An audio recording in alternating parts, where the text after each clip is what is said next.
Good morning বন্ধুরা, আমি মৈত্রেয়ী আর আপনারা দেখছেন আমার চ্যানেল এক্সপ্লোর উইথ মৈত্রেয়ী। আপনাদের যদি আমার চ্যানেল ভালো লাগে এবং ভারতবর্ষের নানান জায়গায় ঘুরে বেড়ানোর ভিডিও ভালো লাগে তাহলে প্লিজ আমার চ্যানেলটা একটু সাবস্ক্রাইব করে দেবেন। গুড মর্নিং, আজকে শনিবার ডিসেম্বর 2025। তো আমরা বেরিয়ে পড়েছি আবার একটা নতুন ট্রিপে। আজকে আমরা যাব হচ্ছে বেলুড় মঠ। শীতকালের শনিবার আর সকালবেলা প্রচুর কুয়াশা, চারপাশটা বেশ আজকে ঘন কুয়াশায় ভর্তি। আর এখন প্রায় 9টা বাজে, কিন্তু দেখে মনে হচ্ছে ভোর 6টা সাড়ে 6টা বাজে। তো ঠান্ডাটাও ভালো পড়েছে, বেশ কয়েকদিন ঠান্ডা ছিল না, কিন্তু আজকে একটু বেশ ভালো ঠান্ডা পড়েছে। তো ঠান্ডা মানেই তো আনন্দ। তো আমরা সবাই মিলে হই হই করতে করতে আজকে যাচ্ছি হচ্ছে বেলুড় মঠ। আমি বেলুড় মঠ যাচ্ছি, কি হবে আমি জানি না। আমার খুব এক্সাইটমেন্ট হচ্ছে। ওখানে কি ঘোরা হবে, খাওয়া হবে, খুব মজা হবে। Bye bye. ডিসেম্বর মাস কলকাতায় ভীষণ ঠান্ডা চারপাশে আর প্রচুর কুয়াশা। এবছর প্রচুর ঠান্ডা পড়েছে। তো কুয়াশা মেখে আমরা গঙ্গার ওপর দিয়ে পার হয়ে পৌঁছে গেলাম বেলুড় মঠ। আজকে কিন্তু চারপাশটায় একদম রোদ নেই, ভীষণ কুয়াশা। তো দেখে মনে হচ্ছে ভোর 5টা সাড়ে 5টা বাজে। তো আমরা সকাল সকাল ঢুকে গেছি বেলুড় মঠে। তো এই যে গেট দিয়ে জাস্ট এন্ট্রি করলাম। বেলুড় মঠে ঢুকতেই কিন্তু প্রচুর প্রচুর ফুলের মেলা। শীতকালে নানান ফুলে ভরে গেছে পুরো বেলুড় মঠ চত্বর। তো সেখানে দাঁড়িয়ে কিছু ছবি টবি তুলে আমরা চলে গেলাম চারপাশের মন্দিরগুলো ঘুরে দেখতে। বেলুড় মঠে প্রসাদ গ্রহণের ব্যবস্থা আছে, অর্থাৎ এখানে যারা ঘুরতে আসেন তারা বসে প্রসাদ খেতে পারেন। প্রসাদের মূল্য হচ্ছে 60 টাকা করে, এক একজনের টিকিট 60 টাকা, এই হলো টিকিট। তো টিকিট নিয়ে আমরা চললাম প্রসাদ গ্রহণের উদ্দেশ্যে। তো বেলুড় মঠের সময় কিন্তু আপনারা জানেন সকালবেলা আর বিকেলে মাঝখানটা বন্ধ থাকে। আমরা রামকৃষ্ণ মিশনের যে সংগ্রহশালা মিউজিয়াম, তো সেটা দেখে বেরিয়ে এলাম। এত ঠান্ডা, চল। তো এখন আমরা যাব হচ্ছে প্রসাদ গ্রহণ করতে। মিউজিয়ামটা এত সুন্দর, বেরোতে ইচ্ছে করছিল না, মানে এত কিছু লেখা রয়েছে। এই অল্প সময়ের মধ্যে পুরো মিউজিয়ামটা পড়াও সম্ভব হচ্ছিল না সবটা। প্রচুর বড়, আগে এতটা ছিল না, এখন অনেকটা বাড়িয়েছে। তো দারুণ লাগলো মিউজিয়াম। এবার আমরা প্রসাদ গ্রহণ করতে যাব। সকাল 11:30টার সময় কিন্তু বেলুড় মঠ বন্ধ হয়ে যায়। আবার বিকেল 3:30টের সময় বেলুড় মঠের দরজা খোলা হয়। তো আপনারা যারা ঘুরতে আসতে চান তারা সকাল 8টা থেকে 11:30 এই সময়ের মধ্যেই কিন্তু বেলুড় মঠে ঢুকবেন। 11:30টার পর আসলে কিন্তু মন্দিরে প্রবেশ করতে পারবেন না। আবার আপনাদের সেই বিকেল 3:30 পর্যন্ত অপেক্ষা করতে হবে। 3:30টের পর আবার বেলুড় মঠ খোলে। তো আর বেলুড় মঠের প্রসাদ গ্রহণ করতে হলে আপনারা কিন্তু টিকিট কাউন্টার থেকে, যে রামকৃষ্ণ মিশনের অফিস আছে সেই অফিস থেকেই টিকিট সংগ্রহ করতে পারেন।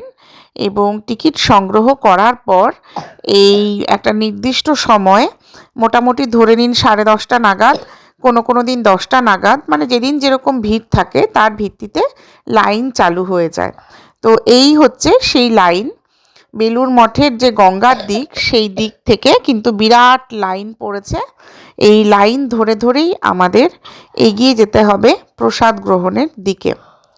তো এখান থেকে খুব সুন্দর লাগছে বেলুড় মঠের মাঠটা দেখতে, আর শ্রী রামকৃষ্ণ মন্দিরটা দেখতে ভীষণ ভালো লাগছে। তো লাইন ক্রমাগত বড় হয়ে যাচ্ছিল আর আমরা লাইনে প্রসাদ গ্রহণের জন্য অপেক্ষা করছিলাম। তো এই দেখুন পুরো একদম গঙ্গার ধার দিয়ে টানা লম্বা লাইন। আর এখানের গাছগুলো কিন্তু বহু প্রাচীন বট গাছ, অশ্বত্থ গাছ। আর এই গাছটা কি অদ্ভুতভাবে 4টে ভাগে ভাগ হয়ে গেছে নিচের দিকটা। অদ্ভুত লাগছিল গাছটা দেখতে, মানে কেমন মাঝখান থেকে 4 ভাগে ভাগ হয়ে গেছে। তো এখানে কিন্তু বেলুড় মঠে প্রচুর গাছপালা আর গাছে প্রচুর পাখি। আর সামনে ওই যে গঙ্গা, আজকে গঙ্গা ভীষণ ধূসর কুয়াশার জন্য। তো আমরা ভেতরের এই যে আবাসিকদের বসবাসের যে বিল্ডিং, সেই আবাসিকদের বিল্ডিং পার করে এগিয়ে যাচ্ছি প্রসাদ গ্রহণের দিকে। এখানে মহারাজরা গার্ডেনিং করেছে এবং প্রচুর আবাসিকরা খাওয়ার জন্য যাচ্ছেন। তো আর এইটা হচ্ছে প্রসাদ গ্রহণের বিল্ডিং। একটা বিরাট বড় বিল্ডিং তৈরি করা হয়েছে, একেবারে আন্তর্জাতিক মানের। আর এটার নাম হচ্ছে সারদা কক্ষ। তো সারদা কক্ষে মানে সারদা বিল্ডিং, মা সারদা বিল্ডিং, এখানে আপনার টয়লেটের ব্যবস্থাও রয়েছে। Toilet, ladies toilet, gents toilet, প্রসাধনের ব্যবস্থাও রয়েছে। আর এই বিরাট যে মা সারদা ভবন, এই ভবনেই প্রসাদ দান করা হয় এবং সমস্ত মানুষকে একসঙ্গে নিয়ে এখানে ঢোকানো হয়। প্রচুর মানুষ, মানে হাজার হাজার মানুষের একসাথে বসে খাওয়ার মতন এখানে ব্যবস্থা আছে।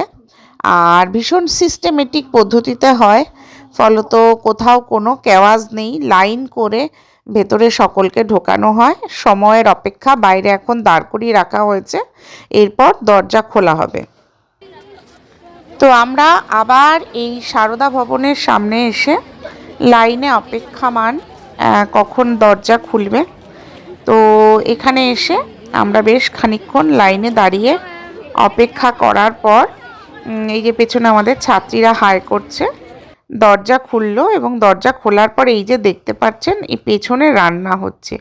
কি বিরাট হলঘর আর বিরাট ব্যবস্থা রান্না বান্নার।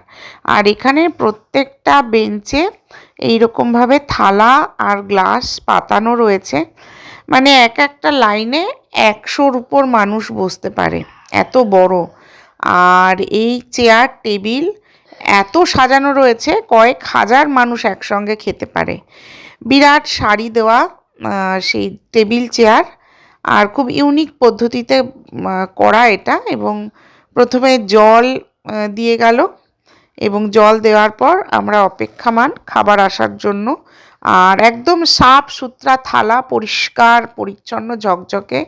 তো প্রথমেই থালায় পড়ে গেল খিচুড়ি, গরম গরম খিচুড়ি একদম, আর আলুর তরকারি।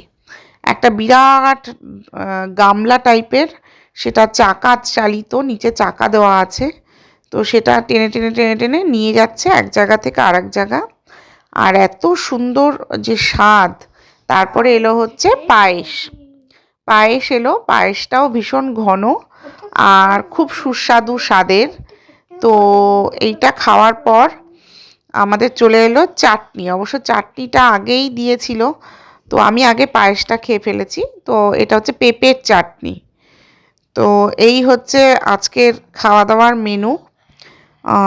আর এখানে একটা ব্যাপার আছে, এই যে অনেকে প্লাস্টিকের বাটি নিয়ে এসেছে, মানে কেউ যদি চায় তাহলে তার বাড়ির লোকেদের জন্য এই প্লাস্টিকের বাটিতে করে বা টিফিন বাটিতে করে খাবার প্রসাদ নিয়ে যেতে পারে।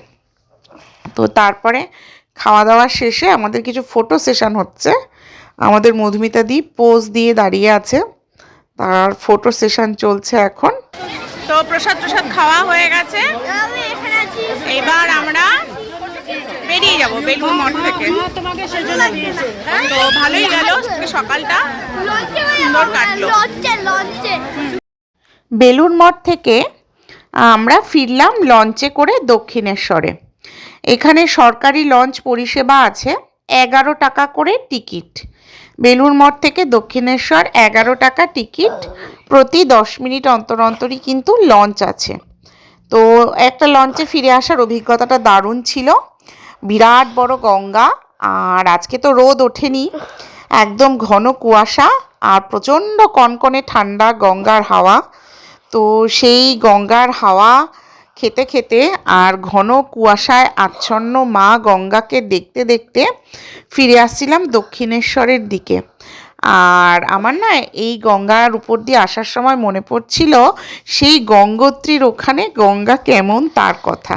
সরু সুতোর মতন গঙ্গা, মানে এ পাশ থেকে লাফ দিয়ে আমরা ও পাশে পার হয়ে যেতে পারি। উত্তরকাশীতে এমনই গঙ্গাটা ছিল আমাদের হোটেলের পেছনে। আর এইখানে গঙ্গা কি বিরাট বিপুল, কি তার আয়তন। তো সেটাই মনে করছিলাম গঙ্গার উপর বসে বসে, খুব ভালো লাগছিল। আর পুরো লঞ্চটা কিন্তু লোকে একদম ঠাসা ছিল, সবাই একেবারে শীতের পোশাক পরে জড়সড় হয়ে মুড়িসুড়ি হয়ে বসেছিল। বাদাম, চিপস, এইসব মটর এইসব বিক্রিও হচ্ছিল লঞ্চের ভেতরে। আমি খুব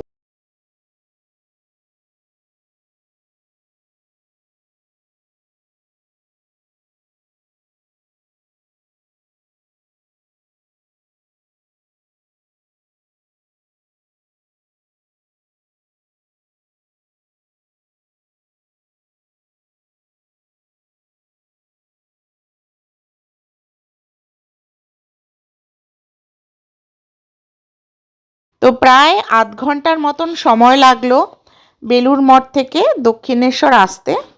এই বোট জার্নিটা কিন্তু আমার ছেলে দারুণ এনজয় করেছে।